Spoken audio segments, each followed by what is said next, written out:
Evelyn had once been the voice of the Elkara choir, a people known across the nebula for their living songs. Harmonies so pure they could heal wounded minds and calm the raging storms of gas giants. Each note carried not just sound, but the memory of countless ancestors. Every Elkara child was taught that their life's worth was measured by the songs they contributed to the cosmic tapestry. But when the Draal War erupted, silence fell upon the Elkara worlds. The Draal came with weapons that shattered sound itself, dissonance bombs that unraveled the vibrational threads of life. One by one, the Elkara fell into silence, their melodies snuffed out like candles in a freezing wind. Evelyn survived the bombardment by hiding beneath the ruins of the central amphitheater. Her voice, once the brightest among her people, lay dormant in her throat, choked by grief and ash. Days turned into weeks. She no longer sang, no longer moved. The once proud filaments of her crest drooped against her neck, and her iridescent skin dulled to a lifeless gray. She waited, still as stone, listening to the endless echo of her own heartbeat. She believed it was her punishment for failing to protect her people, for not raising her voice one final time to guide them to safety. She prepared to die in that lonely silence. Then came the human. Lucas Trent, an independent search and rescue pilot, had arrived on the outskirts of the shattered Elkara capital looking for survivors. He stumbled through halls lined with cracked crystal panels, stepping carefully around scorched song relics and shattered harmonic pillars.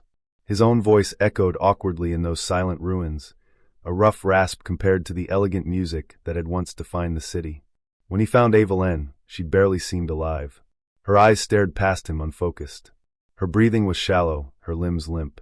Lucas dropped to his knees beside her, pulling off his helmet despite the thin atmosphere scraping at his lungs. Hey, I don't know if you can understand me, but you're not alone, he said, voice cracking.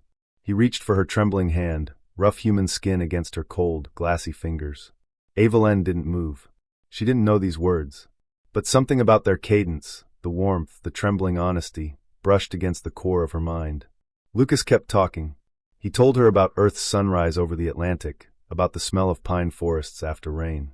He described his grandmother humming in the kitchen while baking sweet bread, the way the notes rose and fell with no care for perfection. He spoke of old friends lost in fires, of long nights staring at the stars and wondering if anyone out there listened. He talked until his voice was ragged, ignoring the pain in his lungs, ignoring the thin trickle of blood at the corner of his mouth from the harsh air. Then Evelyn's fingers twitched.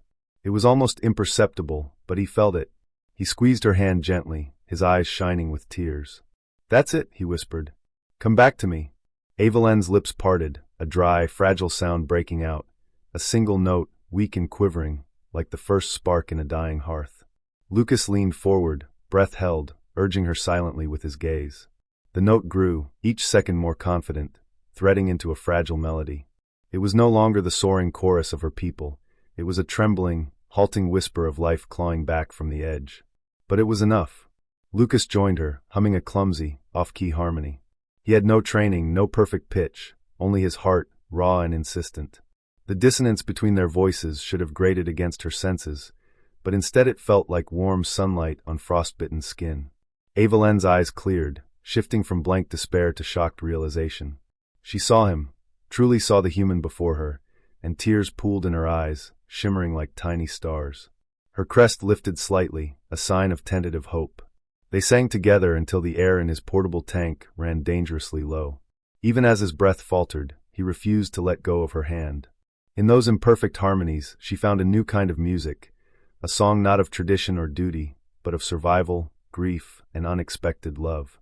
When the rescue shuttle finally arrived, they found Lucas on the floor, gasping but alive, with Evelyn leaning over him, cradling his head and humming softly. Her voice, though still cracked and hesitant, carried a power deeper than any cosmic chorus. It carried her choice to live. In the months that followed, Evelyn refused to return to the old amphitheaters. Instead, she traveled with Lucas, learning the rough, unpredictable melodies of human laughter, the sweetness of nursery rhymes, and the fierce, defiant ballads sung by soldiers far from home. She began to teach these new songs to the scattered Elkara survivors, each note stitched with the warmth of a human voice that refused to let her fade away. The galaxy would one day remember Evelyn not as the last singer of the old Elkara, but as the first voice of a new harmony.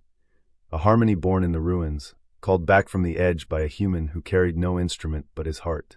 And in quiet moments, when Evelyn rested her head on Lucas's shoulder, she would hum the first broken note she had sung in that ruined hall. A reminder that even in the deepest silence, a single human voice can call a soul home.